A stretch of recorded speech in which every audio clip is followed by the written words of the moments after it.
Good morning. Welcome to this Women in Business webinar brought to you by Exonia Bank. My name is Becky Messmann. I am Senior Vice President and Director of Human Resources at Exonia Bank.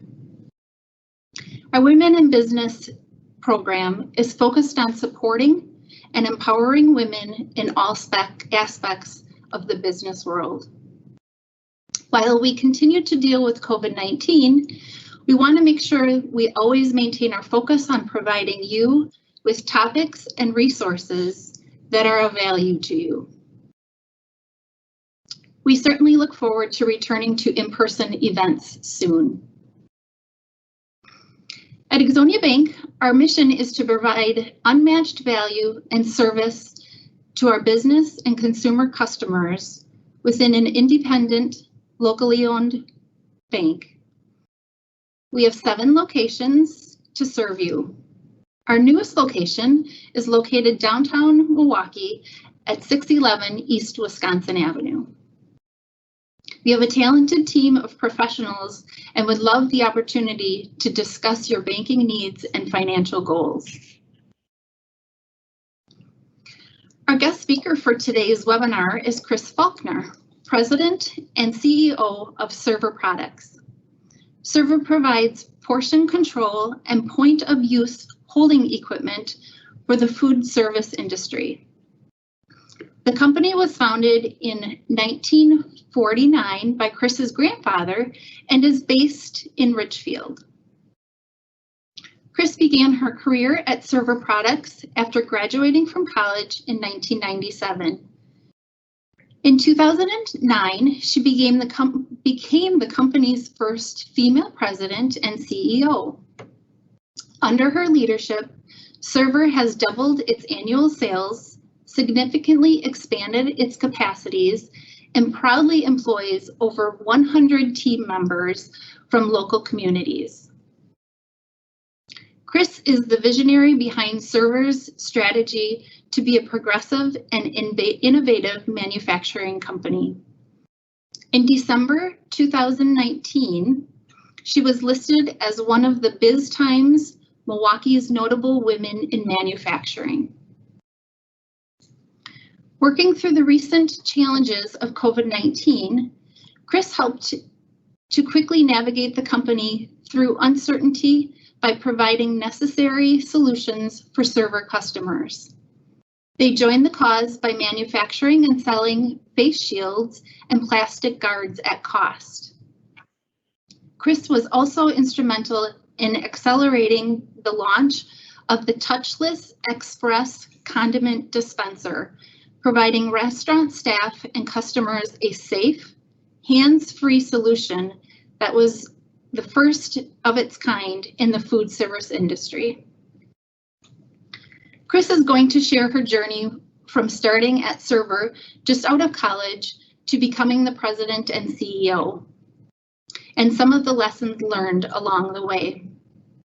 We are honored to have Kris with us today. With that, I will turn it over to Kris. All right. Hi, everybody. Good morning. Thank you so much for having me today. It's truly an honor to be joining this group and to share my story. And I'm really excited for this event, and hopefully I can share some lessons that maybe apply to you as you develop in your careers and move on. I'll start here. Can everybody see the slide that I have? Let's see. I'm looking for a yellow-green slide with the paper airplanes on it. Can you guys see that pretty well right now? Great. Yeah, we can see it. So I like this slide. It's my start off slide. It has a little bit of a story here, and I'll explain the paper airplanes later on. But just remember this image. It's a funny little story that somebody made this slide for me, and I'll get into that in a little bit. Becky has already shared a little bit about my history and the company, but I'm just going to share a little bit further, any more details regarding Server Products. Our family business saw its beginnings in the basement of an old flour mill in Menominee Falls back in 1949. This flour mill was owned by my great uncle, and my grandpa needed some space to build this company. And so my uncle, my great uncle, provided him that space in the mill that is in our family. At that time, my grandfather became aware that movie theater operators needed an easy and efficient way to melt and serve butter for their freshly popped popcorn, which my grandfather thought was absolutely a disgusting thought of people crunching away on greasy popcorn during a movie. So he did it anyway. He kept getting pressured by this person to develop the product, and he did. He responded by designing the industry's first automatic butter dispenser, which you can see on the right-hand side there. It succeeded in making hot buttered popcorn fast, easy, and profitable for the theaters. Then eventually the good word spread fast about this innovative product and its high standard of quality. Server quickly expanded its product line then to meet the needs of its customers, never once abandoning the careful attention to quality that made the first butter dispenser successful.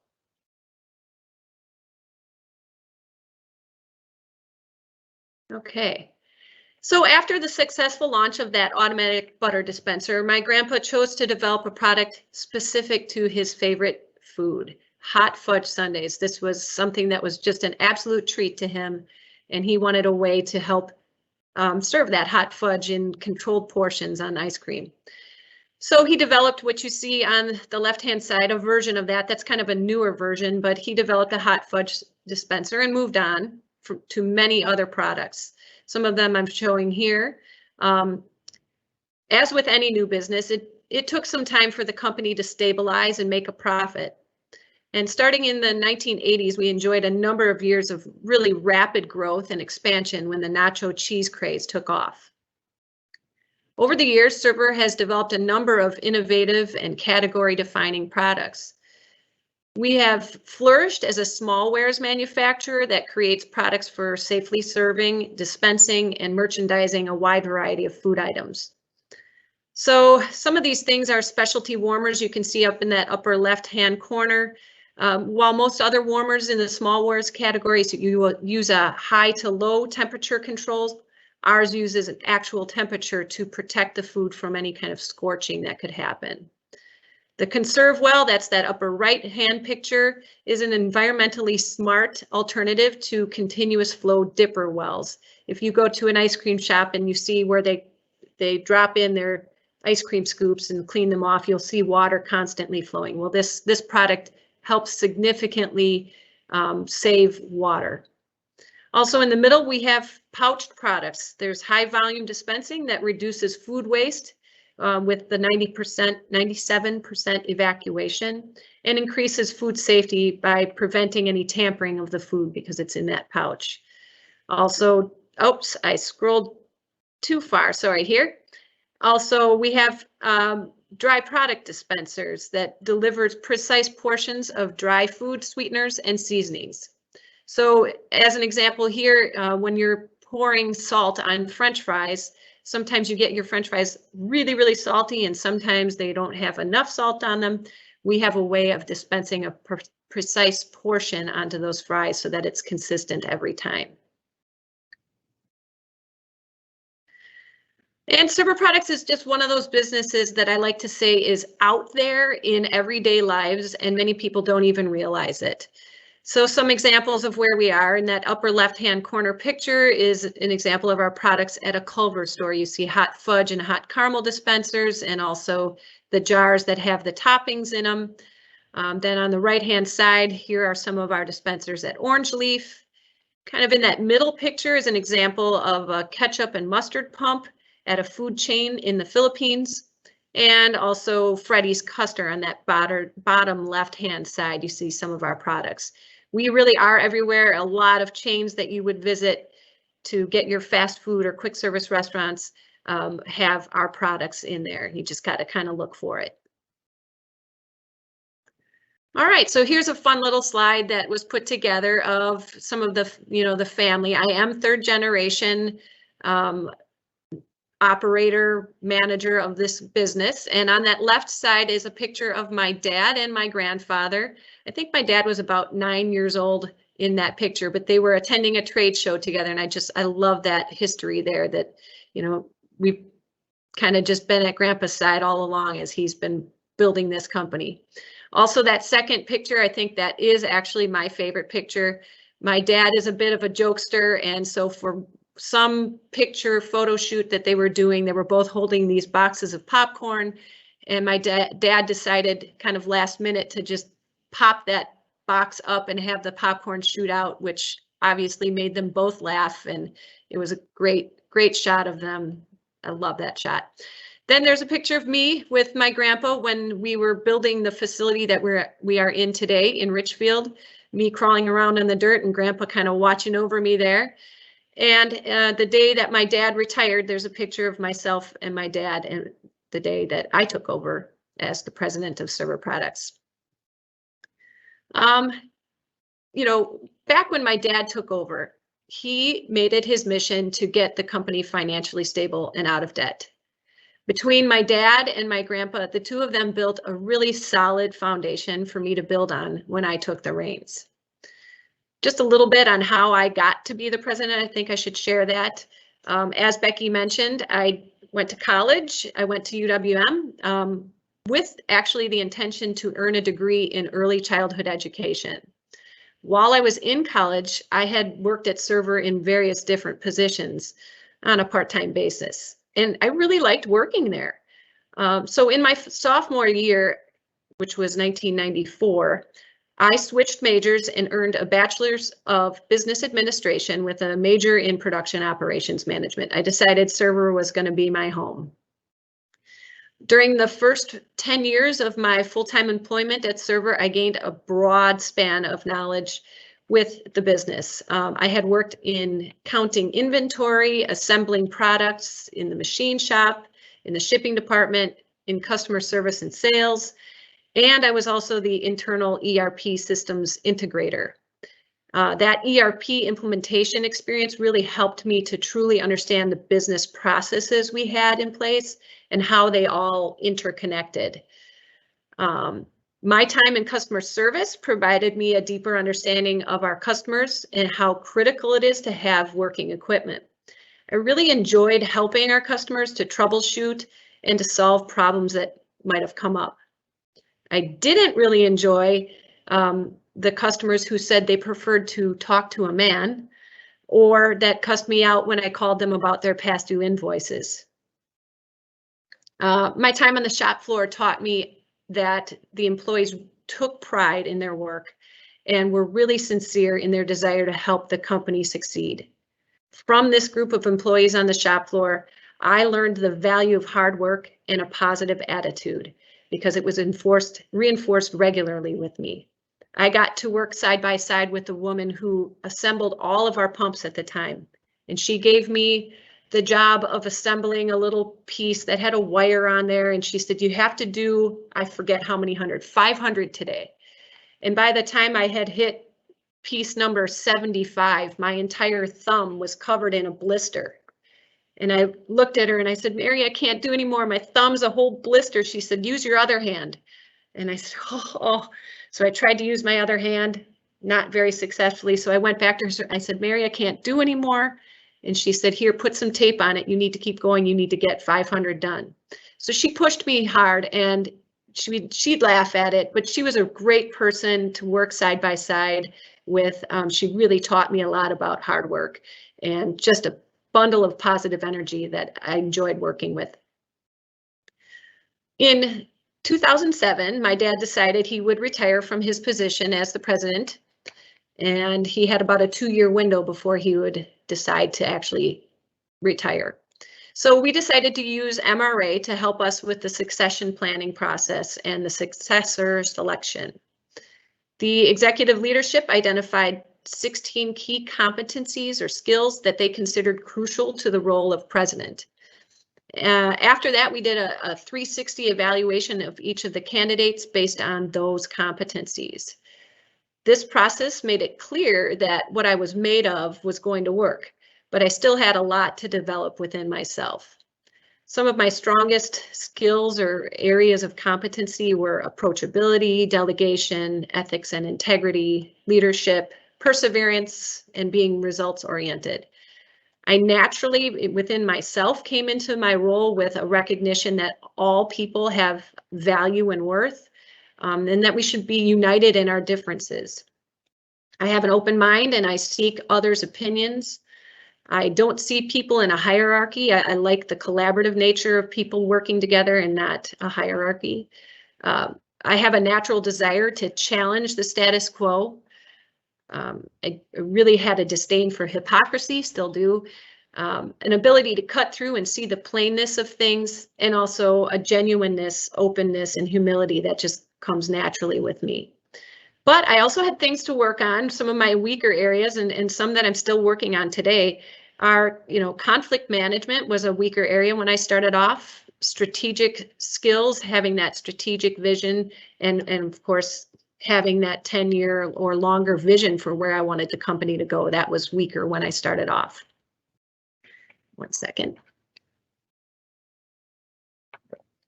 So at this point now, my dad has decided to retire, and we have about 6 months before he retires. And I sat down with my dad and I said, Dad, you need to help me understand what it is that you do. Give me some training. He said, okay, come into my office and have a seat. So that day we started my training, and he told me that the farmer rents out our land that's behind us, and he pays us in cheese and a little bit of rent money each year. And that when ADP calls, here's the password, and you can just tell them to shut off the alarm. And he said, now you're done. I've trained you on everything that you need to know. You're done. So this training was literally 15 minutes of time. And he says, you know everything. So off I went, and I knew I didn't know everything, but that's what he wanted to train me on. In my first 7 years as the president, the company doubled its revenue from 18 to 39 million. We doubled our net income, and we remained debt-free. By all financial measures, we were wildly successful. I attribute much of this growth to a shift in thinking that happened when I refused to turn away from a big opportunity that some felt was too big to take on. I challenged the group to not shy away from something that seems hard, but to explore the possibilities. But when I became the president, it wasn't instantly smooth sailing. I had some obstacles to overcome. Throughout my career, I've gotten a lot of positive feedback about how genuine I am, and that I'm a great listener, and that I see value in everyone. In a nutshell, I was liked. I got to work side by side with people. We would go out on breaks and play games together and eat lunch together, and people shared personal stories with me, and I knew things about everybody. I knew everybody's name. It was clear that people liked working with me. But what I had not yet learned was the difference between being liked versus being respected. When I stepped into the role, in addition to wanting to earn respect, I uncovered two obstacles to my presidency: my staffing and the clarity of my vision and mission. Now, specific to my staffing, I have to give a little background on the staff that I inherited. My dad's parting advice to me was always surround yourself with good people. That's what I did.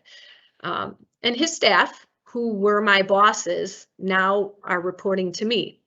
I essentially leapfrogged over them and was naive in thinking that the transition would not be problematic. The VPs had been my bosses. They had 10 years of experience telling me what they needed me to do. And under my dad's leadership, they were empowered to do whatever they wanted with their functional area. There was a lack of respect, for sure. Like I said, being liked and having the right stuff to be a good leader didn't automatically translate to being respected. Many of the people in the company knew me from the time I was in diapers. What I didn't recognize is that although I was in my 30s, some people still saw me as that little girl who was goofy, had braces, and cried if my brothers looked at me the wrong way. I had to work to earn people's respect. And looking back at it now, it took longer than I realized. I came into the position asking questions, seeking understanding, looking to align the team, and a strong desire to work collaboratively. The staff were not used to this. as my style was different than my dad's. My curiosity about what was going on was sometimes seen as invading their territory, where they had a full control and full power to do what was best for them as individuals or as a department. The issues became apparent, and what I saw was sometimes uncivil behavior. There was a disregard for myself and others. When I would express an opinion, I felt like I was talking to a wall. Nobody was listening to me. There was passive aggressive behavior. When I would give direction, they would be slow to cooperate with me or would choose their own direction, basically dismissing me. I also saw sometimes even abrasive behavior. When I would challenge them, there was a couple times where people got defensive and would go on the attack. And I can even remember somebody saying to me, "Care to challenge me now?"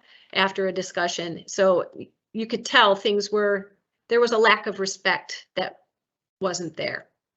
Territorialism existed, and decisions were being made based on what was best for the department and not necessarily based on an understanding of what was best for the good of the whole company.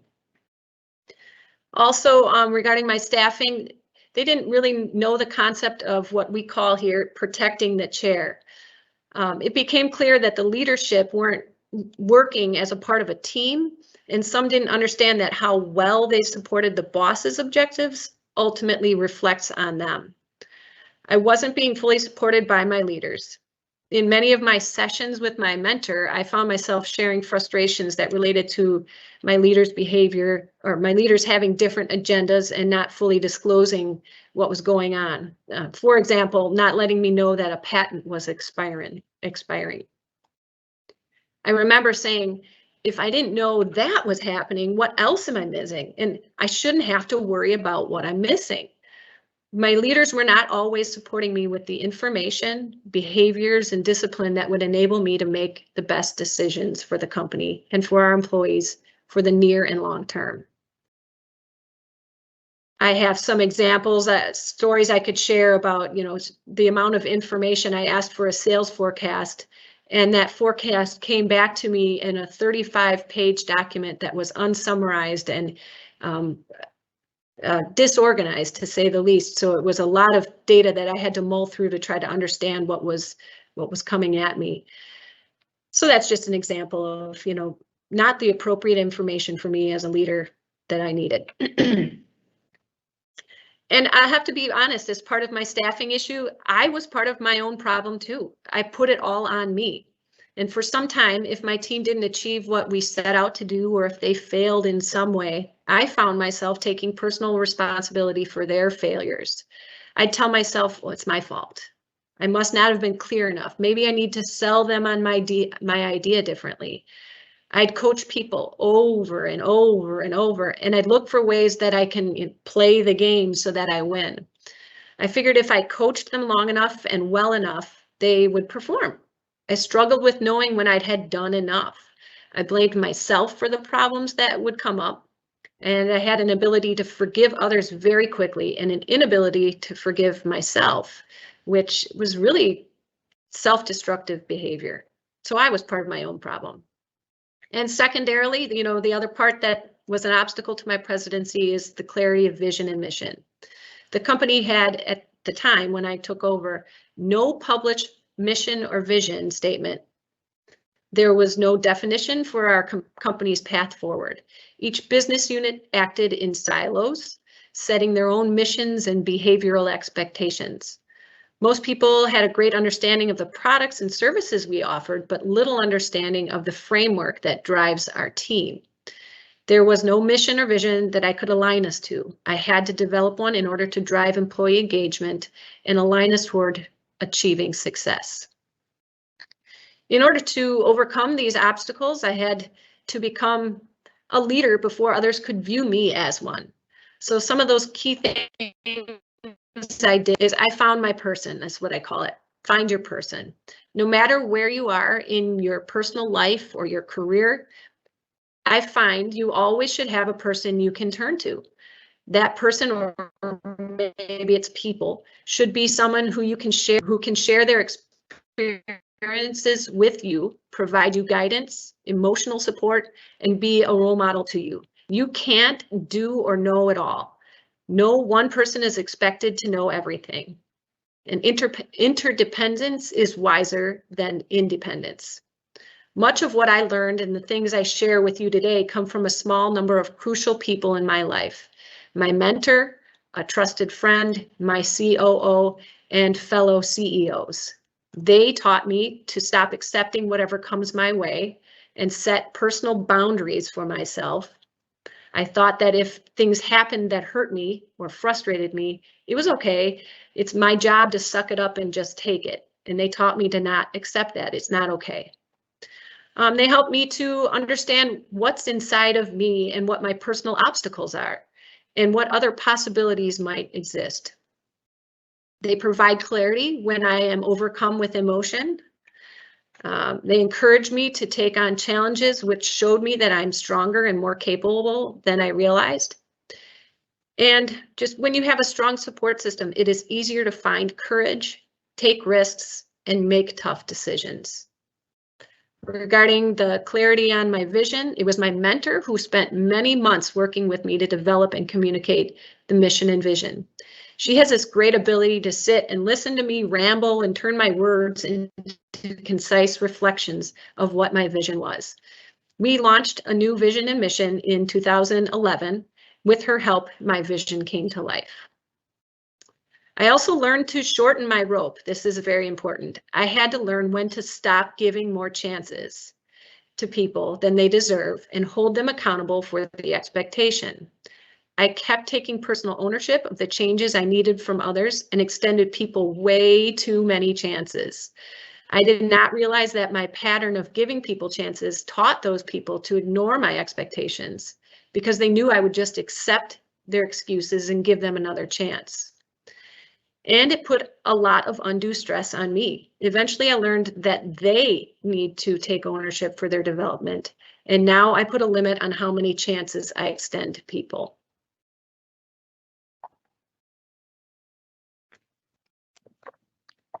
I also took time to teach people to protect. We worked to remind all employees work as part of a team and help them to understand that how well they support the boss's objective ultimately reflects on them. My COO has a phrase for this unwritten part of any job description. He calls it protecting the chair. Protect the chair is about supporting your boss so that his or her position is secure. It helps the entire look and behave better. Putting that into action meant that all employees should consistently bring solutions instead of problems. Pay attention to detail, keep each other informed, and flag issues early.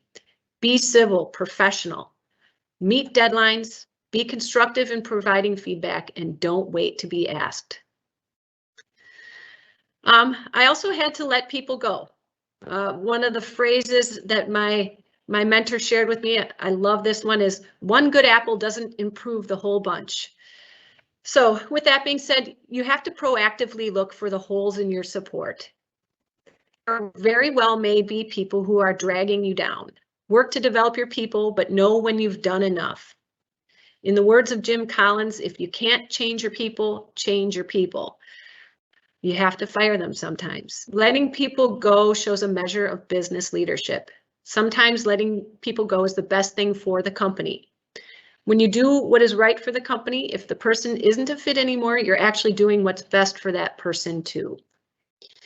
Keeping the wrong people hurts the culture and the bottom line. If the person doesn't fit, it doesn't help them to be in a place where they are not going to flourish. I have a story. I struggled, I don't know how long, with an employee that I ultimately realized I needed to terminate. And it was really difficult for me. Being an empathetic person made it extra difficult to terminate people. I got very anxious, and the thought of terminating somebody and potentially hurting them just weighed me down. But I had to do it. I did what was best for the company, and I actually got a letter back from the employee about 8 weeks later. It was an email saying, I just want you to know that I'm okay I've landed in a job that I love now, and I understand the decision you made and I respect it and I love my new job. That person did not need to send me that letter, but it made me realize that indeed, maybe he was in the wrong spot. He could have a life that was better after server, and it was what's best for him and for the company. So that was a real blessing that he sent that letter to me, and he did not need to do that.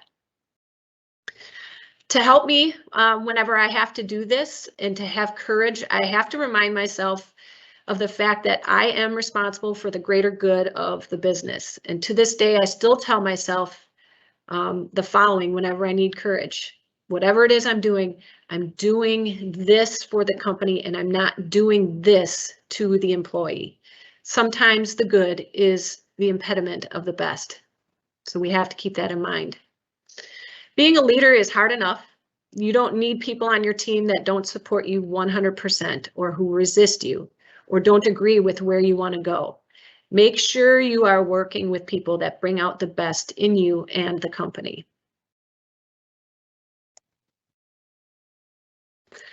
All right, we also had some challenges that were specific to the business.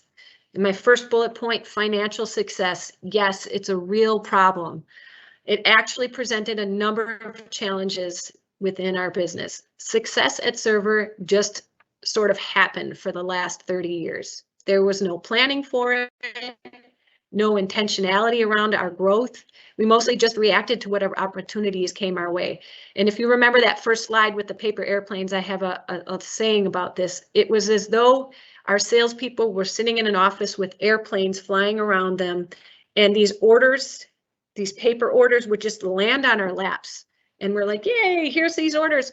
We never had to work hard at, standing up and reaching to grab those airplanes that were flying around or, jump to get them. They just, orders landed on our laps. The orders came in, we made a profit, we eliminated our debt. What else is there to do, right? Well, that success led to some problems. Complacency is number one. A mindset of why change anything? It's working just the way it is. Because of this mindset, we had people acting as though the changes we tried to make either didn't pertain to them or weren't necessary. Our employees were proud of what they did to help us succeed, and because of that pride, they would quickly feel insulted if a change to our process was suggested. Our success also led to some arrogance. Our leadership got overly confident. There was no what if thinking to help us consider other possibilities or opportunities that we should take advantage of. This overconfidence made people more likely to blame others for mistakes. There was very low personal accountability. Also, employees were insulted if a process improvement would be suggested. What do you mean this could be improved? I'm already doing it the best way. So we got very complacent and arrogant. We also had reduced objectivity. My leaders trusted their gut and substituted their own judgment for fact-based decision-making because it worked for them for so many years. Look, we were making money and my gut decision-making has worked. But that's not always going to be the best case. There was lots of winging it and shooting from the hip going on. They relied on their opinions and biases to guide them on what the market wants and how much we should spend on product development. We also had entitled employees. Server shares in its success by sharing its profits with the employees. We also recognize that our employees are crucial to the company's success. After a number of years of great profit sharing checks and multiple employee appreciation events, the employees began to have a sense of entitlement. They acted as though they thought they had a right to the things that our management chose to give. They expected rewards regardless of their performance. They also wanted to work independently and not as a team. So in short, our current success was hindering our future success. It was keeping Server from its full potential. We also had a culture of being too nice. Instead of, surfacing problems that came up and dealing with them, problems were often swept under the carpet. people just generally avoided conflict. There were no boundaries around what people talked about, so there tended to be a lot of conjecture and gossip. There was boundaries or accountability to bad behavior. There was no boundaries, I should say. Difficult people were just allowed to continue doing what they had done, and others found ways to avoid those difficult people. There were often times where people complain and share their issues with everyone other than the person they had an issue with. This led to a dysfunctional working environment and ate away at teamwork and collaboration. Just as a quick example about being too nice, when I had my performance evaluation one year, there were 8 questions, and on a scale of 1 to 5, 5 being the best, he had to rate me, and he circled 5s across the board on all 8 sections. But there was no reason why, there was no areas for me to develop. And I think I was in my 2nd year of my career at Server. So very young in my, tenure, and I knew I had lots more to develop, but he wasn't telling me. He was telling me I was great at everything I did. And it just felt disingenuous, and I knew I wanted to develop more in myself, and I wanted him to be honest with me. We also had a reactionary mindset. We had no plan, no budget, no purposefulness in our actions. We were awesome at flying by the seat of our pants, but we had no control over our business. One of my VPs would often say, we often make money in spite of ourselves, and that was so true. We had no understanding of where we may have fallen short. Sales orders would just land in our laps like the paper airplanes. And finally, where we were in a typical business life cycle was one of our challenges, and I'll show you a little graphic here.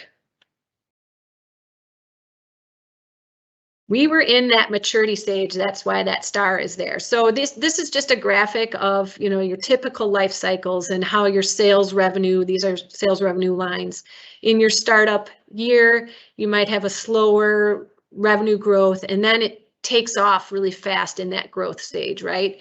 And eventually, as you hit maturity as a business, it starts to flatten out. And there's typically the route to go after the company is mature goes into the decline phase, unless you choose to reinvent yourself and renew the business. So around 2016, I was noticing that our sales growth began to slow. We had been in a mature phase for a while. In addition, our products that were designed decades ago had saturated the US market, and we had very few product innovations. I quickly realized that if we don't do something drastically different, the next business cycle we would be approaching is decline. And that was not going to happen under my watch. So we had to overcome these business challenges that I spoke about. And the first thing I'll talk about today is change management. We had to deal with the complacency. We worked to better understand change management and the best practices to create buy-in, because apparently you can't just tell people what and how we're going to change and have them instantly support it. We trained our leaders and managers on understanding and working through the personal and human side of change. We used the Bridges transition model, which is in essence an understanding that with any change, there's something that must end for the new thing to happen, and that often there's a sense of loss that comes with that ending. Also, we started budgeting in order to deal with the problems that come with the success and reactionary mindset. We needed to have our leadership see that we actually weren't managing our profits and expenses very well. As an example, our expense management was absolutely nil. We just kept buying whatever we needed to buy and had no concept of whether it increased or decreased or the total impact it had on the company. So we implemented a budget process which required proactive planning with sales forecasting and drove accountability to our spending measures. We also had to recognize that being in that mature business stage, we needed to do different things. And with our our desire to do things differently, we recognize that there's a big chance that we might fail at some of the steps that we take to move forward. So we had to teach people that failure is okay. We needed to make those significant changes and try new things. And we knew we were bound to have failures. We needed to build a culture that accepts that failures will happen and is committed to learning from them. That's the key, not just accepting failures, but learning from them. How to deal with failure with grace had to come from the top down. We had to model the behavior with a great deal of consistency so that it would flow down throughout the company. It was key to have the right people in leadership to model this. People can easily say they agree that failure can be okay, but if you don't believe it at your core, your actions will, give you away. Once I had enough people on my leadership team that believed it, then we were able to influence the changes we needed. Today, it is much better, but we still have work to do. People are more willing to take calculated risks, and the fear of retribution and criticism is much less. We also had to deal with, I'll say that being too nice factor, right? With improving our performance management. I put boundaries around behaviors as a start. I created and shared a list of intolerable behaviors that I saw happening within our business. Some examples of those would be blame shifting, gossip, gut-based decision-making, lack of listening, lack of informing, lack of integrity. Those kinds of things were all intolerable in the work environment that I wanted Server to have. And we held people accountable to the expectations in their performance. We also set up the managers to understand the problems with not providing honest and constructive feedback. If you're not constructive to your employees, there are definitely problems that arise. We wanted the managers to know that doing so, providing constructive feedback, actually shows others that you value them and that you have a sincere desire to help them improve. It's important to affirm the person, but raise any issues. This is the best way to inspire success and development. And we also went through a transformation. In late 2018, I set out on a mission to transform the company. I found a person that has experience at turning companies around and who is phenomenal at strategy development and execution. Together, we put a plan in place to reinvent ourselves.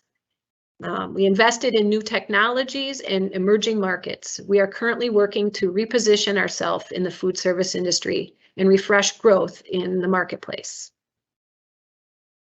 So these slides will go pretty quickly. I want to share with you where Server is going in the future.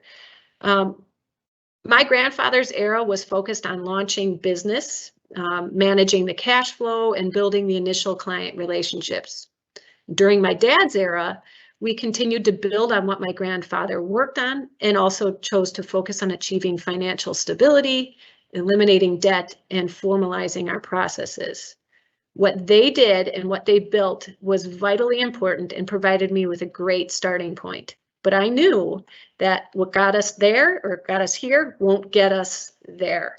That's an actual title of a book by Marshall Goldsmith, so don't quote me on that. That's his quote. What got us here won't get us there. One day, sometime in 2018, I was cleaning my office and uncovered my grandfather's chronicles. I had read them before, but it had been a while. And I found in there a quote that literally just leaped off the page at me, and I'll share that quote with you. It is our duty to react accordingly when change presents itself. I love that quote, and we shared it around the office, and it's very inspiring. I had been struggling at that time with the knowledge that we needed to do something different.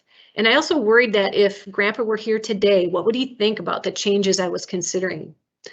When I saw this message, it essentially gave me permission and motivated me to begin a new journey of transformation that is inspired by innovations designed for rapidly changing marketplace. So just kind of some background on what I was seeing happening is that technology has changed in the world more in the last 5 years than it has in the previous 40 years. And just as some examples, when you look at companies like Starbucks, Tesla, Amazon.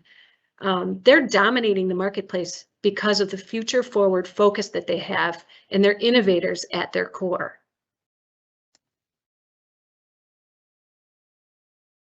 So based on this, and although the company was wildly successful, I knew it was time to move the company forward at a pace greater than ever imagined. Innovation had to be at the center of the company's mission moving forward. At that moment, I had to redefine and state what is vitally important, along with the values that needed to define us into the future. Inspired growth, teamwork, deep customer connections, innovation, and sustainability. In order to dominate in our space, we need to reach deep into our core and redefine who we are by setting bold goals that will lead us into the future. So these bold goals that we set are transformative technology that we have to develop, inspired industrial design, and continuous innovation. As a part of the output of this new plan, we launched something called SmartServe, which is point of use technology in the food service industry. Just a further little more detail on SmartServe. It includes Bluetooth technology, Wi-Fi connectivity, IoT, all sorts of different, I'll say, technologies that will help the manager of any fast food restaurant or operator, help them understand that their product is functioning well and they don't have to worry about what they're missing. Is it on? Is it heating properly? Are you out of food product? All of these things, the sensors, all the data that you need to run your business successfully will be included in our SmartServe technology. Today, our future is bright through the leadership and direction that I provided the organization. Based on this transformation and some of the projects that we have in the works today, we are looking at a potential of more than doubling the size of our business in just the next 2 years. We have a bright future. So I could go on with my stories and sharing what I learned over the years, but I'm not going to. It's time to wrap it up. If I had children who someday ask me, what it's like to be the president of a company or lead a business, I would put it into one word. It's uncomfortable. My mentor has said something that really resonated with me. I love this saying. I constantly feel like I'm writing with my left hand. Isn't that a great phrase? So the title of this webinar, Get Comfortable Being Uncomfortable, is really about having a growth mindset and being proactive. We are all at different stages of our professional or personal lives, and no matter where you are, you still need to develop. To any individual, I would say, being uncomfortable moves the position forward, whatever position you're in. Let me encourage each of you today to take on challenges that are just beyond your grasp. Transformation and growth comes when you are pushed outside of your comfort zone. For me, today is one of those things that helps me grow. This is my first public speaking engagement, and it pushed me out of my comfort zone, and I appreciate it. It's growing me. To those in leadership, it's not natural to be a leader. We weren't born this way. People may have the leadership characteristics like I did, but they still have things to learn. Leaders empower people, inspire trust, find opportunities, get buy-in, innovate, and focus on the people. Remember, especially for leaders, that shortcomings become magnified in a leadership role. Take inventory of where your skills are lighter or could use improvement and work to strengthen them. Also, be sure to surround yourself with people who are different than you and help you shine more. At this stage in my career, I still have 3 areas that I'm currently working on improving and developing. The first one is I'm learning to look up and out of the business, meaning rather than looking down and in at what's going on day to day at the business, I really need to start understanding more market trends and what's going on outside of the company that is the business environment that we're working in. I'm also working hard to remember to stir the pot. This is another one from my mentor, stir the pot. This just means you should be searching out and exposing unforeseen problems that need to be addressed or new opportunities that can be seized. I really like the phrase, if it's not broken, break it anyway. Looking for the next thing to break, challenges the status quo so that I can reinvent the business or myself as a leader. And finally, I really need to stop beating myself up. Why be harder on myself than I am to others? What good does that do me? So I'm still working on those. But I leave you with just this one message. When you work through the difficulties that you face and the uncomfortable times, you will find that you're stronger than you think. And that's what I have today. At this time, we would like to just kind of open it up. If there are any questions, feel free to enter your question in the Q&A section of the webinar.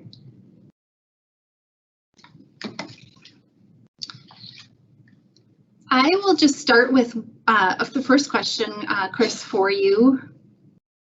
How do you balance utilizing your family's experience and expertise for ideas with paving your own way forward with the company in a changing world? That's a good question. So it's been pretty easy to balance as far as the family expertise and experience. My family has given me full reins of whatever direction I want to go. But I think the important thing to stress here is that I look outside of my own skill set and the people here, and I tap into people like my CEO roundtables that I network with. I read a lot of books. Currently, I'm reading The Future is Faster Than You Think. I have a mentor. So I keep searching for those outside experiences to help guide me and direct where I'm going with this company.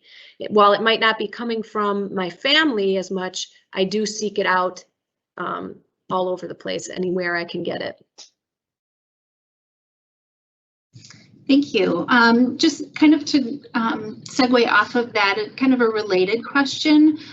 Do you have any resources that you utilize for further learning about leadership and keeping up with current trends? I know you mentioned just one book that you're currently reading. Do you have any other resources? Well, I'm always reading. So that's a big thing. And I guess I can't necessarily name all the books that I stay on top of, but the network of CEOs that I connect with on a regular basis are great about making sure I'm aware of, the business environment that's even bigger than just my server world. Other resources, like I said, my mentor and my COO is another great one that has a vast level of experience in all. Really, it comes down to networking. And if you have a couple people that can guide you to whoever else might help you answer questions or gain that knowledge that you're looking for, networking is the key to the success of, keeping up with the trends. I do have some podcasts that I listen to, which I wouldn't necessarily recommend for this group because they're very focused on food service industry podcasts, and I don't think and most people would find them very interesting, but I do. Thank you. And just one other question: how much do you talk about your company with your family at events, holidays, etc.? Being that it is a family company, how do you keep a good work-life balance so you don't get burned out? Yeah, and that's really important, is finding that good work-life balance. And sometimes the family wants to talk more business than I care to, but we find that balance when we come together. It's usually, I'd say, about 20% talk about the business, and then we're done talking about it and we're just connecting again as a family. I think my whole entire family, plus myself, we have a really good way of being in the moment and making sure we're being attentive to each other as people in the room and not just focusing on the business being, the main topic within our family. So I guess I give my dad that credit that way. He's always been good about putting boundaries around how much we talk business and how much we connect together as a family. When it does get to be a little bit too much business, during that time frame, my family is very good at respecting the fact that when I say can we talk about this another time, and let's just enjoy our Easter together, or let's enjoy Christmas together, and if you have questions, let's do this in a meeting, and kind of keeping things separate that way, and everybody's very respectful of that. So it's been pretty easy to keep those separations. Great. Yeah, I'm sure it's a challenge at times, but that's good. As long as everybody's conscious of that, I'm sure that helps. Yeah. So thank you. We do not have any more questions. So with that, I will just turn to some closing remarks. Ixonia Bank is thrilled to have hosted this webinar today. The slide presentation and a recording of this webinar will be sent to you via email. You will also be receiving a survey. Please let us know what your thoughts of today's webinar are, as well as topics and speakers of interest for you for further events. Speaking of further events, we are planning our next event for Thursday, October 7th. Please mark your calendars.